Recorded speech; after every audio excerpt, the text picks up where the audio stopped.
Do you find yourself having negative conversations about money? If so, you're not alone.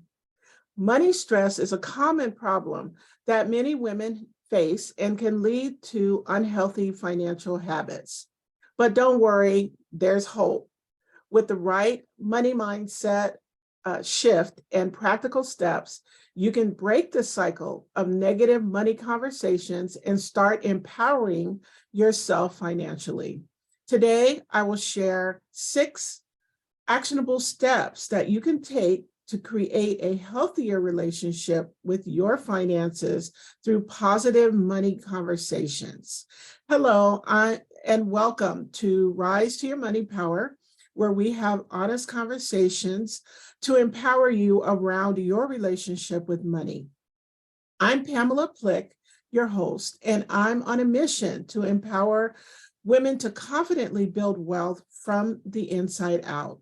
I help purpose-driven women to overcome feeling anxious, stuck, or overwhelmed related to their personal relationship with money so that they can become confident, achieve peace of mind, financial freedom, and impact without fear.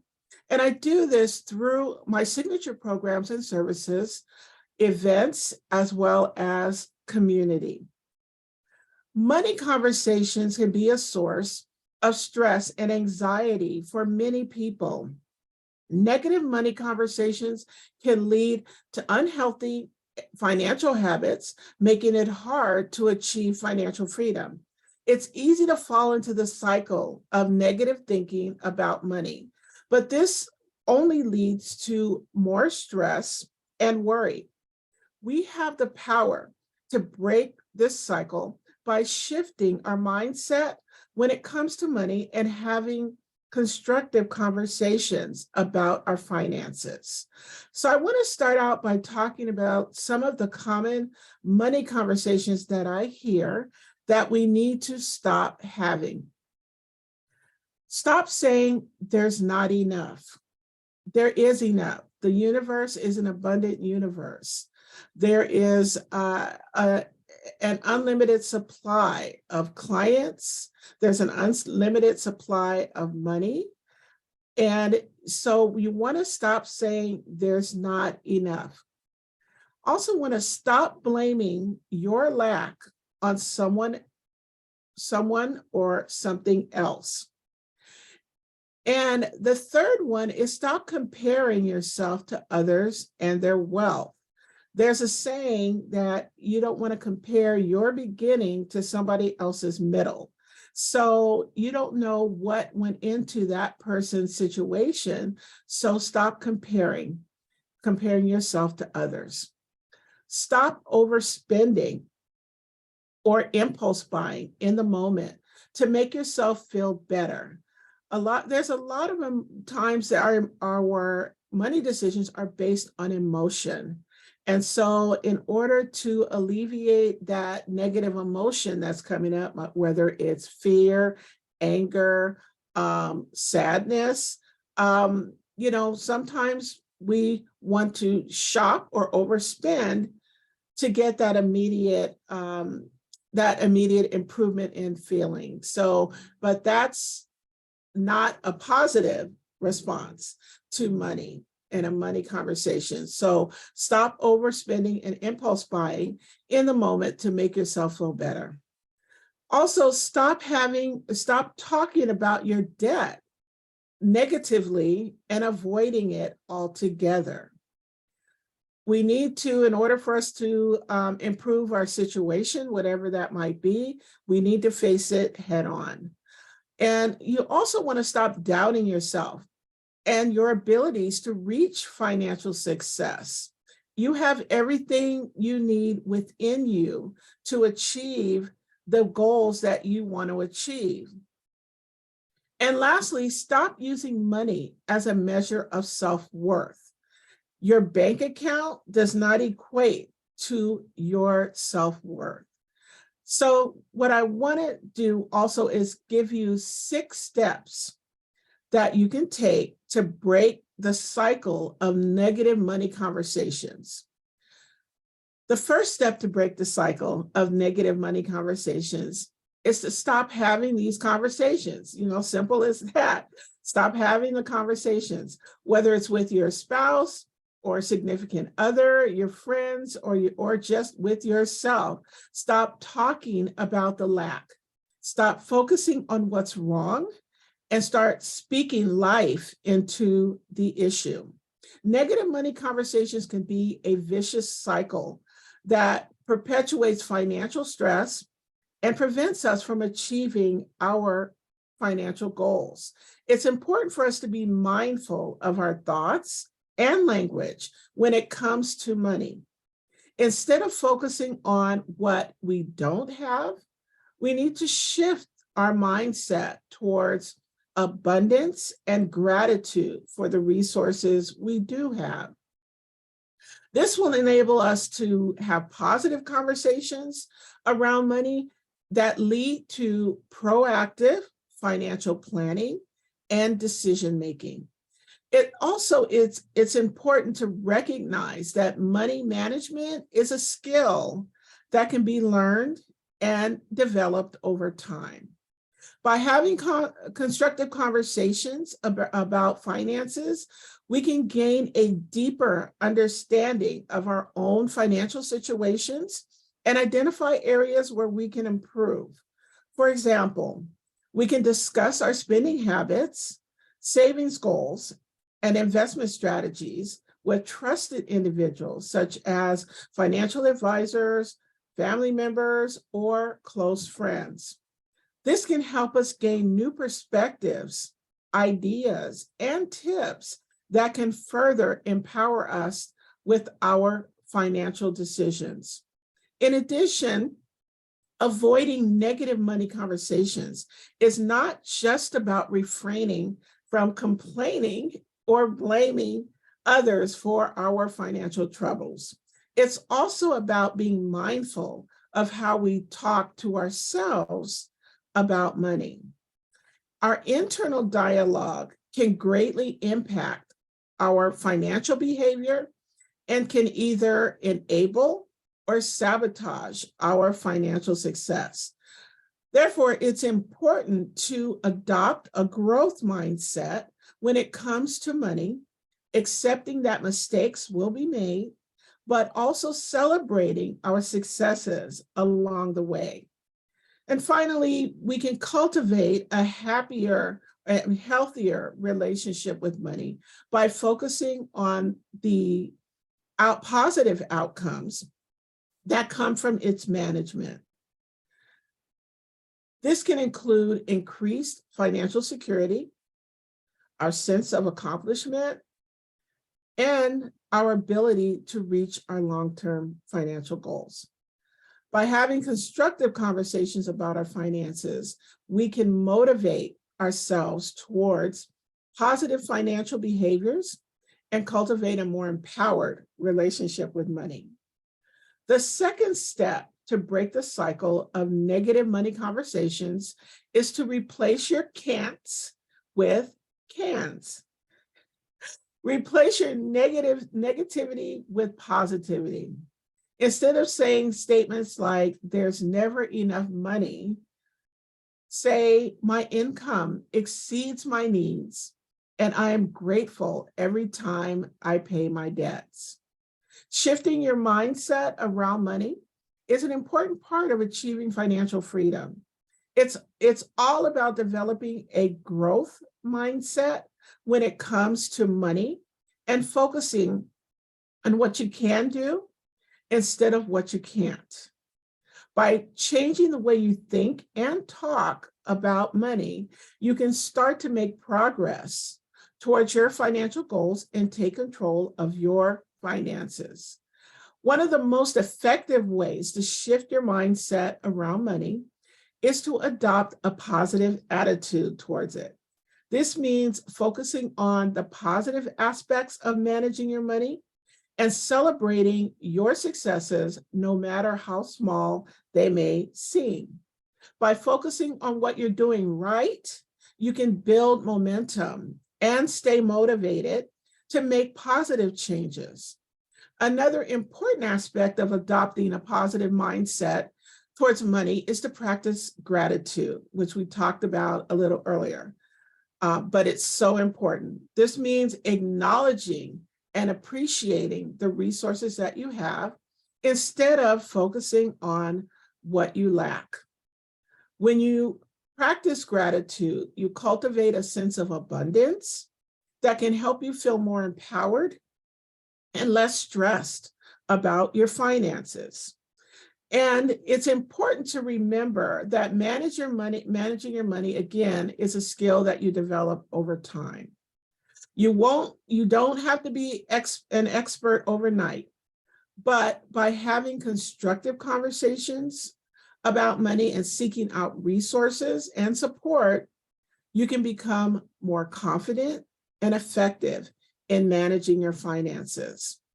The third step to break the cycle of negative money conversations is to take responsible action. Honestly, a lot of spending habits are part of a money shortage.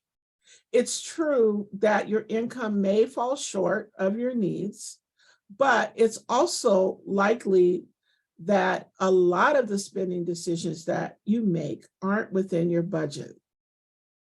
This includes, as I mentioned earlier, impulse buying. You may think that you're robbing Peter to pay Paul, that type of behavior, and immediate gratification at the expense of being unable to pay your bills. Start taking action towards making smart decisions with your money. To take responsible action when it comes to your finances, it's important to start by identifying your spending habits and making a budget. And many people struggle with impulse buying and living beyond their means, but by creating a budget or creating a spending plan and then tracking your expenses, that will help you to start to make more informed decisions about how you spend your money. It's also important to prioritize your expenses and making sure that you are meeting your basic needs first, that you're paying your basic needs first, such as your housing, food, transportation, medical, and any bills before indulging in non-essential purchases. And this may require making some difficult conversations and sacrifices at times, but it's crucial for long-term financial security. Another aspect of responsible action when it comes to your finances is planning for the future.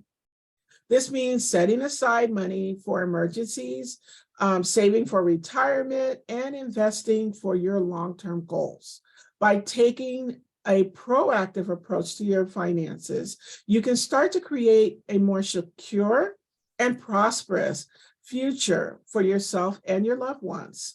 And finally, it's important to seek out resources and support to help you make informed decisions around your money. This can include working with a financial advisor, taking financial literacy classes, or seeking advice from trusted friends and family members. The fourth step to break the cycle of negative money conversations is to become solution-minded. A wealth mindset doesn't deny that money and other resources are valuable and require effort to have. A wealth mindset sees setbacks and roadblocks as problems to be solved. That means not only having enough income to exceed your expenses, and if you don't have enough income to exceed your expenses, seeing that as a problem to be solved.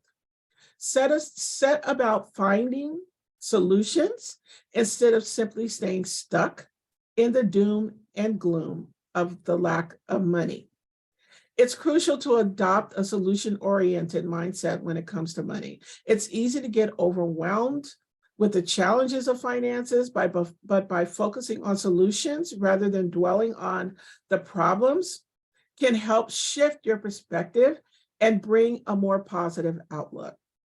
Developing a mindset takes time. A wealth mindset takes time and effort, but it is achievable with the right mindset and habits.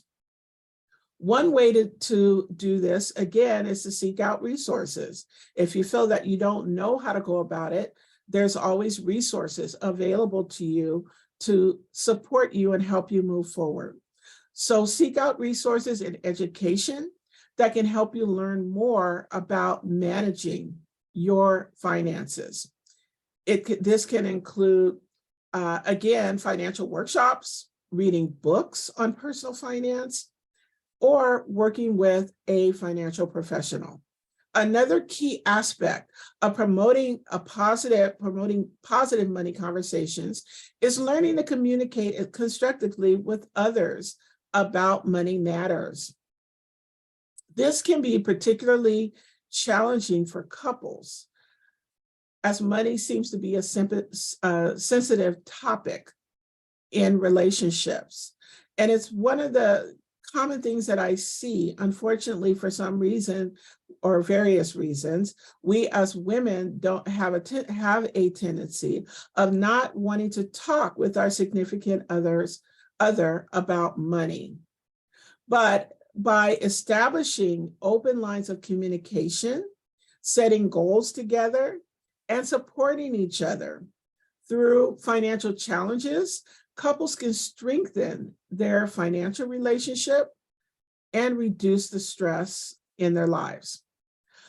The fifth step to break the cycle of negative money conversations is to reevaluate your relationship with money and invest in yourself financially. One of the most important steps towards achieving positive money talk is to reevaluate your relationship with money. We all have our unique experiences and beliefs about money, which can impact our financial decisions and behavior. By identifying and working through these beliefs and eliminating those beliefs that no longer serve you, we can start to build a healthier and more positive relationship with money. One helpful exercise is to examine your money relationship or your money mindset and identify any negative thoughts or beliefs that you may have about money. For example, some people may believe that money is evil. And yes, even if that's not you, I have heard that before. Or they don't believe they deserve to have a lot of money. These beliefs can create a self-fulfilling prophecy, because what you believe comes to fruition. So a self-fulfilling prophecy and can make it difficult to achieve financial success. Once you've identified any limiting beliefs you have about money, you can then start to challenge and reframe them. This may involve working with a professional, such as a coach or mentor who specializes in money mindset, or seeking out resources such as books, podcasts, or workshops that can help you shift your perspective. Another important aspect to reevaluation is to take a look at your spending habits and identify any areas where you may need to make changes.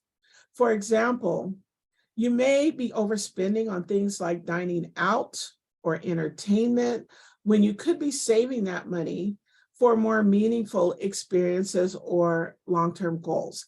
And this is one of the common areas when we look at, I'm looking at a client's spending plan. A lot of times it is in entertainment and food. Not only are they buying food, but they're also eating out, buying groceries, but then also eating out. This is a big source of overspending. By making conscious choices about your spending, you can align your values with your financial decisions and start to feel more in control of your finances. Finally, it's important to invest in yourself financially. This means setting realistic goals for your financial future, as well as taking active steps towards achieving them. It could be saving for a down payment on your first home or a second home, investing in your education, or even starting or expanding a business. By investing in yourself, you can build a foundation for financial stability and success. The sixth step to break the cycle of negative money conversations is to utilize available resources to help you reach your goals. Utilizing available resources is crucial when it comes to achieving your financial goals. Fortunately, there are numerous resources available to help you manage your finances effectively, regardless of your current financial situation. One valuable resource is that you can utilize is financial apps. These applications can help you track your spending, create a budget, save money, as well as invest in your future. Another valuable resource is financial education. Do you see that that's kind of a running theme throughout my talk today?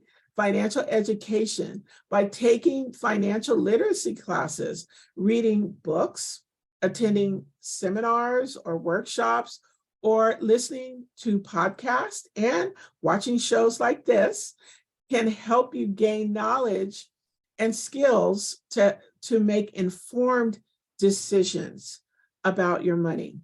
Also, you can seek out financial planners, accountants, or lawyers to provide you with professional advice and guidance based on your unique financial situation. In addition, there's various government programs also offered to help you manage your finances better. For example, in the United States, the Federal Trade Commission offers free consumer information and resources to help us avoid scams, protect our identity, and make wise financial decisions. The Internal Revenue Service, or IRS, provides guidance and assistance on tax-related issues, such as filing tax returns and receiving tax credits. Lastly, you can seek support from your community, friends, and family. Surrounding yourself with people who share your goals and values can motivate you to make positive changes in your life.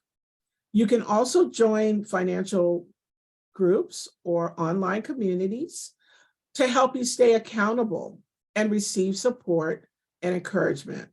Overall, utilizing the available resources is critical when it comes to achieving financial freedom and security. By exploring and taking advantage of these resources, you can develop healthy financial habits, make informed decisions, and achieve your financial goals. It's essential to have a positive mindset when it comes to your money and your relationship with it. Taking control of your finances requires you to shift your perspective and adopt a reasonable or responsible action, solution-mindedness, and reevaluation of how you interact with money. With these steps in place, and by taking control today, you're one step further, or one step closer, rather, on your journey towards long-term abundance. So to recap what we discussed today, we covered from money stress to financial empowerment, how to break the negative money conversation cycle. And I outlined three ways to do that. We talked about money conversations to stop having, why we need to stop having negative money conversations, and we discussed the 5 steps to break the cycle of negative money conversations. So as we wrap up, I'd like to ask you to take some time to reflect on these 3 questions. I'd like you to ask yourself the 3 questions that I'm going to give you to help you gain more clarity and to motivate yourself into action. Number 1, what type of financial education do I need to make more informed financial decisions? Number 2, what resources am I currently not utilizing but could be helpful in reaching my goals? And lastly, who in my community or friends or family can help me stay accountable and motivated towards achieving my goals? I have 2 free gifts that I'd like to share that will help you take this learning even further. The first gift is for you if you would like to learn more about your relationship with money and how it might be preventing you from taking action. Then I invite you to take my money type quiz. It only takes 5 minutes and it's to complete, and it can change your life. It's an easy way to identify what your current relationship is with money. And then my second gift is for you if you're ready to outline a mini plan so that you can overcome your challenging patterns and blocks and identify your next steps towards building an empowered relationship with money. Then I invite you to apply for a complimentary money call, a money power breakthrough call with me. And if you'd like to take advantage of either or both of these gifts, then just go to PamelaPlick.com/thank you, and you can access both of them. Again, it's PamelaPlick.com/thank you. And then once you've taken advantage of the gifts, then I invite you to check out the other tools and resources that I have to help you start unlocking your financial freedom and set yourself up for long-term success. In closing, I'd like to leave you with this quote: "Money talks can be tough, but positive money conversations lead to game-changing opportunities." Thank you so much for spending time with me today. Until next time, remember, you can rise to your money power.